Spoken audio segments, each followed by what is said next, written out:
Maple Leafs trending once again after their fourth disappointing loss in a row, falling to the Edmonton Oilers last night 4-2, despite holding the lead heading into the third period.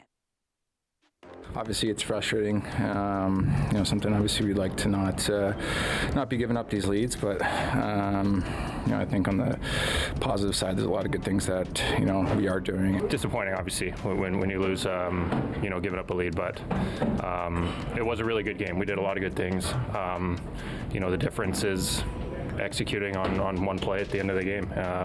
They did and we didn't. Once again, you don't find a way to win a game when you've got a lead, and that burns here, especially on a night like this where I thought our guys played a really good hockey game.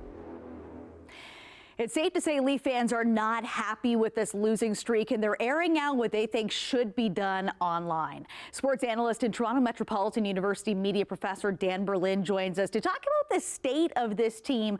Dan, a lot of Leafs faithful are placing blame on Toronto's coach, Sheldon Keefe. So is it fair to blame him, or are there other spots where the team needs to improve? There's certainly a lot going on during the team's current four-game losing streak, especially when you consider the fact that they had a lead in each of those games, including the last three where they actually held the lead into the third period. So I suppose you could say there's plenty of blame to go around. I mean, I would argue they're actually doing quite a few things right when you consider the fact that they've built leads in each of those games. So the question then becomes, why can't they hold these leads? Well, I think it's kind of twofold, maybe three. Number one, I think it does start with their goaltending. There's so many question marks surrounding consistency and goal for the team. And obviously Martin Jones, who was an insurance policy when they signed him at the beginning of the year, without him, I can't even imagine where they would be. But at the same time, expecting Martin Jones to carry the load for a team with cup aspirations seems a little far-fetched. I think getting Ilya Samsonov back to any point where he was last year with his consistent play would be really a long shot at this point. And now they're just hoping Joseph Woll can come back healthy. The other thing just to point out is, listen, this defense core, who's responsible? The goaltending, the defense for keeping the puck out. The defense is kind of mediocre at best, and they're being asked to grind it out night after night and trying to protect the leads. I don't really think that's the strength of this team either. For anyone who's not really familiar with the NHL and how it works, are the Leafs kind of screwed, so to speak, when it comes to goaltending? Is there any way they can add someone else at this point in the season? Yeah, that's a good question, and I think certainly the onus will be on management and their GM, Living, in terms of his ability to potentially bring in maybe a more experienced goaltender. Of course, they're going to be facing some cap issues. But if you look traditionally at teams that are able to make deep runs into the playoffs, it's usually with a proven goaltender.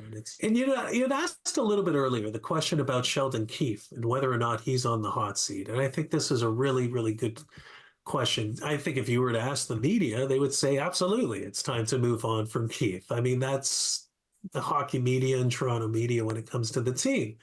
Mitch Marner came out after the recent Oilers loss and said that we actually have to ignore what everyone else says, acknowledging that they are doing a lot of things right. They just can't seem to finish. But here's the thing.